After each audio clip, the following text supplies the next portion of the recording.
And we're back. I'm Dr. Yassir Sonbol. Let's dive right back into today's medical conversation. Hello, and welcome back to Real Medicine, Real Lives. I'm Dr. Yassir Sonbol. I'm your host today, and we're here with Hillary Bailey from Freedom Companions and Caregivers, discussing home health. And so we're going to come back to our conversation.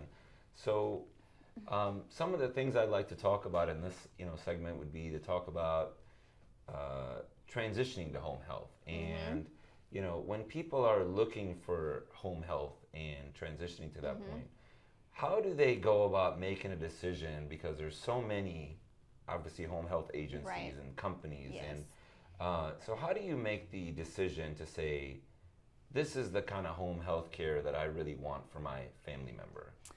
So I think the first thing you need to look at is what are the needs.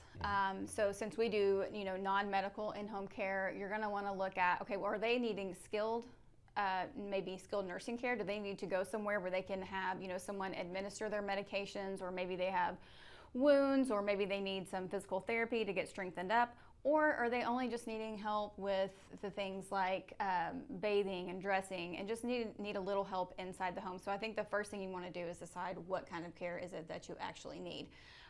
You need to be open and honest with the person that needs the care. I can't stress this enough.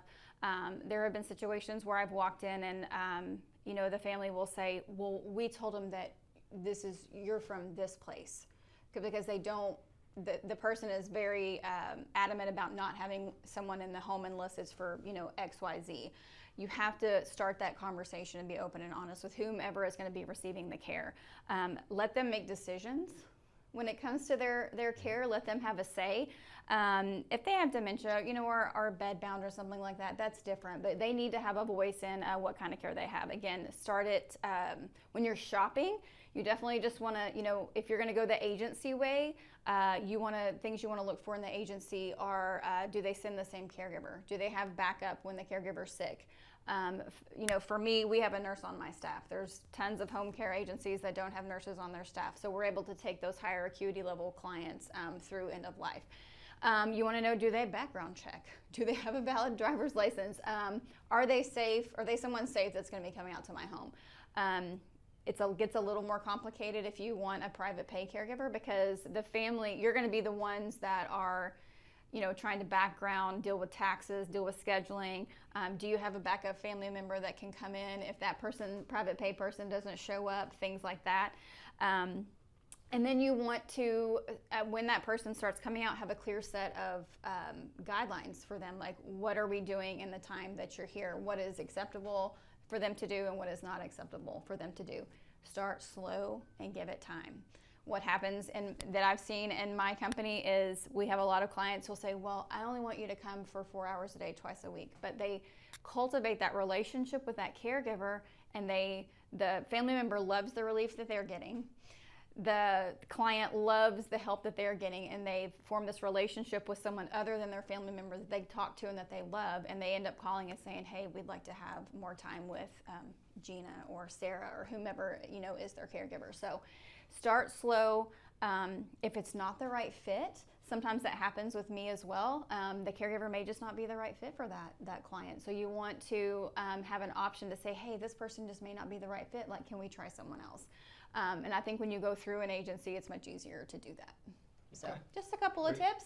So give us an idea of, you mentioned a nurse on staff. And so maybe you might want to just tell us kind of what does, your agency, your staffing, the people that go to the homes, what are their qualifications, what are their backgrounds, et cetera? Are they all nurses? Are some of them medical assistants? What is the range of what you should expect when a home health person comes, that their qualifications would be? So with a skilled home health agency, which we're not, you're going to get a nurse and physical therapy and things like that. With non-medical in-home care, with what we do, all of the caregivers that work for me, I have a bit of a higher standard. So the state says they just have to be 18 years or older and have a clean background, and they can come work for you. My standards are a little bit higher. They have to have at least 5 to 7 years of home care experience, or they have to be a CNA, an EMT, have some sort of certificate or medical training. I have an RN delegation program, so I do have an RN on my staff. So Under the license that we carry through the state, we are allowed to give medication reminders. Basically say, hey, Mr. Smith, here's your medicine, you need to take it. We're not allowed to dose it. We're not allowed to work with oxygen, give eye drops, nose spray, anything like that. With my RN on my staff, she goes out, she can train my caregivers to do that. She can train my caregivers to administer the pre-dose medication. So if someone that has dementia that they're taking care of by themselves, we can make sure that they get their medication. Or if they're, say, on hospice care end of life and they need suction or, catheter care, things like that, we're able to take care of that because of the RN that I have on my staff. Okay. And I'm glad you brought up the hospice thing. So you mentioned hospice. So do you guys do hospice through your agency as well? No, we do not. You do not? We do care for a lot of hospice clients, though. Okay. So maybe you can explain to people the difference between somebody who's on hospice care versus somebody who's just getting home health, the way through your agency. What are the differences in what services may be offered or not offered? Okay. So and this is just what I know of hospice. One of my very good friends, Michelle Lowe, she owns Benchmark Hospice, and she's amazing, and she's taught me so much about hospice.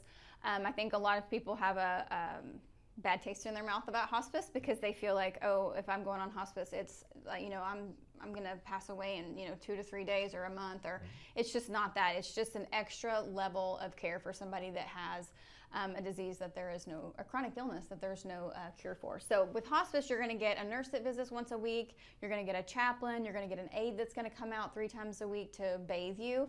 I think they provide a social worker, just for support. So it's an extra level of support. We are more coming in to do the daily tasks that hospice isn't going to help with, like as far as cooking the meals, taking them to appointments, or providing transportation for their loved ones, giving them showers on the day the hospice aide doesn't come, things like that. Okay. The daily activities is what we're going to do. Great. And so what would be, when you're, let's say I'm signing up my family member for home health, and what would be a good transition into that home health? How do you set a plan to say we're going to transition into this so everybody kind of is on board and comfortable moving forward? What's the transition process going into it? How do you start it? How do you adjust it? How do you set those milestones to get to where you need to be? That's a good question. I hope I'm going to answer this correctly for you. So like I talked about earlier, on the family side of it, before we get involved, it's about honesty and about them talking to the one that needs the care. And so once the families come together and decided, hey, this is what our loved one needs, then they're going to contact my company or whatever company they contact. And we're going to talk with them. I'm going to go out and do a non-medical assessment where I learn more about the client's, cognition, their functional needs, how much they're eating, what they're not eating, what they like to do, what they don't like to do, anything and everything that we need to watch out for, what their chronic illnesses are. Do they have CHF? Do they have diabetes? Or we need to check blood sugar? Things like that. And I just talk with them and tell them, what we can do. And usually together we can decide, and we set a care plan that says, okay, the caregiver is going to come out 4 hours a day, twice a week. And while she's here, we're going to do a shower, we're going to change the sheets, do the laundry, X, Y, Z. Does that answer your question? Yeah. Okay. I think that's very helpful for people to know. And so I think, what would be, you talked about it, you see a lot of patients with dementia. Can you give us an idea of, for people out there to know that home health is available for, what's the broad range of patients that you see, the certain illnesses that you see a lot for besides dementia that require people to have home health? Oh my goodness, so dementia is definitely number one. CHF, we have a lot of clients with CHF just because they may be able to perform the task, but their endurance, is very, very low. So they don't have, the capability to do that without having to rest every minute because they're so short of breath. Arthritis, people who can't move around very well with arthritis. We've had some clients with amputations, and like I said earlier, people may just need short-term care after surgery. So, okay. Neurological illnesses, I would say, Parkinson's, dementia are going to be up there. At the top. At the top. Gotcha. For sure. And for surgical, let's say post-surgical patients that you guys help with at home, that involves, I assume, some wound care stuff, or does that not part of home health? So we're in home. We're not skilled home health, so we're just in home care. So no, we can do non-sterile dressings, but we cannot do like sterile wound care. Okay. And most of your, as a physician and as I see patients in the hospital and I see some of this dynamics happen, where do you mostly get your referrals from? Are they coming from patients in the hospital that, the hospital is contacting you guys to help these families at home at the request of the family? Or do just patients, families reach out to you mostly on their own and set this process up with you? So for me, we've been open and operating for about 18 months. I would say we've had 2 hospice companies that have been really big to refer, but really word of mouth. The first couple of clients that we had just gave our name to people, and because of the exceptional care that we provided. I also am a member of some networking groups, and so I've been blessed to take care of some of their family members who they've shared my information with. So yeah, I guess I'm very different than your normal owner that goes out and hands out cards at hospitals and doctors' offices and things like that. I probably should, but we've just stayed so busy with the word of mouth referrals and the hospice referrals that we get. I haven't had time to do it. Sure. And maybe, I understand, I completely get it. Life is busy, but as long as it's working. Yeah. And just maybe briefly you can touch on one thing. Obviously, expenses are an issue, right? Yes. So the question, maybe that people might have is this something covered by health insurance, or is this something that's strictly out of pocket and cash only? So, yes, most of the time it's cash only.